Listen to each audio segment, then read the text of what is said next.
So at this point, still nobody knows these scrolls exist in the broader world. But this is about to change very quickly. Between January and March of 1948, Mar Samuel took his 4 scrolls to the American School of Oriental Research in Jerusalem, which still exists, by the way. And this is a particularly important moment because Millar Burroughs is the president of said university, and he gets the scrolls, and he just on a piece of paper starts translating them off the top of his head into English. And it becomes his translation is the one that spreads around the world and becomes the most famous. The scrolls were photographed, and copies were sent to prominent biblical archaeologist William Foxwell Albright at Johns Hopkins University. So these would both be very important moments because Millar Burroughs is going to be the first one to translate them into English. And still at this point, nobody knew exactly what they had, and so they sent them to the guy who could tell them. And back then, if William Foxwell Albright said what you had was an important archaeological discovery, then you had an important archaeological discovery because he was the most important guy in the world on that. This chokes me up to read sometimes. I'll do my best. William Foxwell Albright did look at the scrolls, and this is the reply that he sent back to Jerusalem. My heartiest congratulations on the greatest manuscript discovery of modern times. Not just the greatest manuscript discovery. This is the greatest archaeological find of the 20th century, but I'm adding my editorial.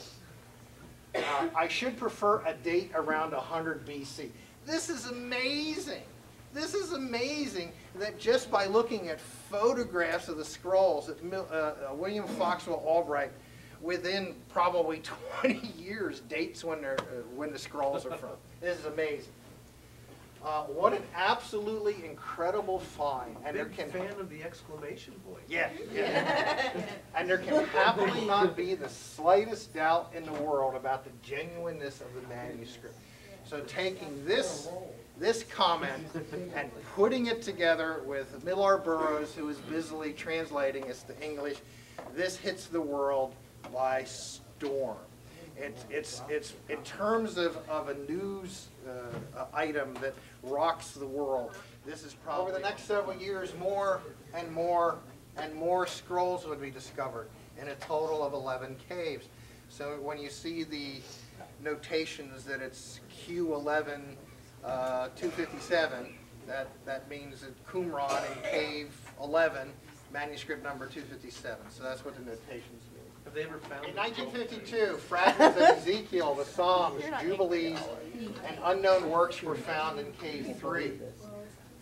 In addition to the enigmatic copper skull. And then also in 1952, this is the real find, and this shook the world almost as much as the original 7.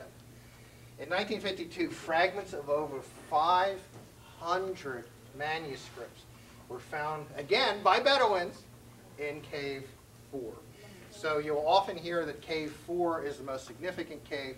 That's because they found 500 documents. Now we need to point out, these documents were not sitting in sealed urns intact.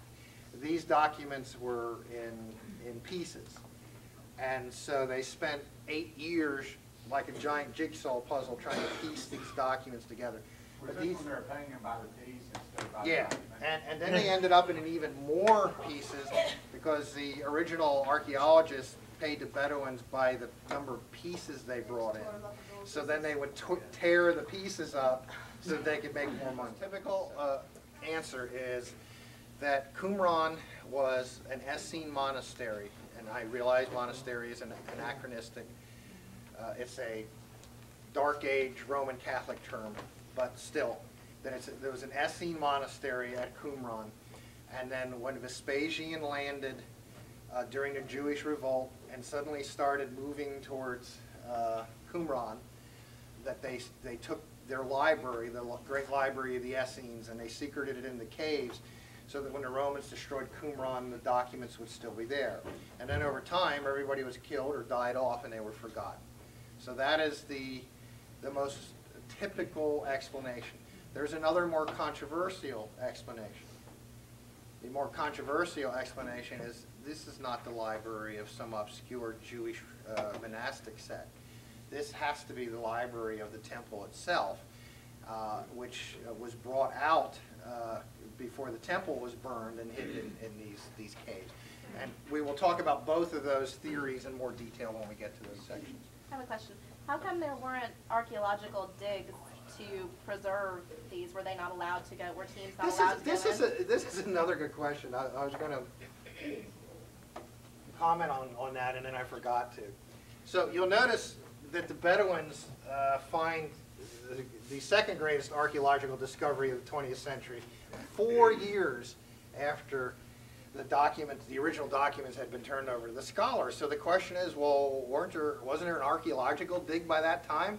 Well, yes, there was, led by Father Lancaster Harding. Isn't that a great name for a biblical archaeologist? Lancaster Harding. So yes, they were doing an archaeological dig. Yes, the scholars and archaeologists were searching for other caves, and they spent 4 years doing it. But again, who makes the discovery? It's not the professional archaeologists, it's the Bedouins who figure that we can get $10 a scrap, so we're gonna find it. So Cave 4, we will spend some time talking about later in the course. The Cave 4 scrolls were translated and cataloged by 1960. And some of you may recall back in the late 80s and the early 90s, there was great controversy about the Dead Sea Scrolls, because while 800 scrolls had been found, the vast majority of them still had not been released. So there was all kinds of conspiracy theories about why they hadn't been released. The guys that wrote Holy Blood, Holy Grail, Dan Brown's heroes, they wrote a book that it was a Roman Catholic conspiracy, and there was stuff in the scrolls that they didn't want us to know, and I mean all this jolly good fun sort of stuff. And it turns out there wasn't anything shocking in the scrolls, although there's lots of fascinating stuff. The reason they hadn't been published in 25 years, by 1985, is because they were parceled out to various professors and scholars. And each of those professors and scholars considered that they owned those texts. My text. And they just, they hadn't gotten around to, see, it wasn't the translation. Remember I told you Millard Burroughs had translated Manual Discipline, and you know, instead of watching Kojak for a couple nights, he just said, oh, this is interesting, he translated. Says it isn't the translation took 25 years, it's they hadn't written their commentaries on the translation yet. So the whole world waits 30 years, 35 years for this incredible treasure trove to finally be released. And when it is finally released, it is not by the scholars or the professors. Bedouins, right?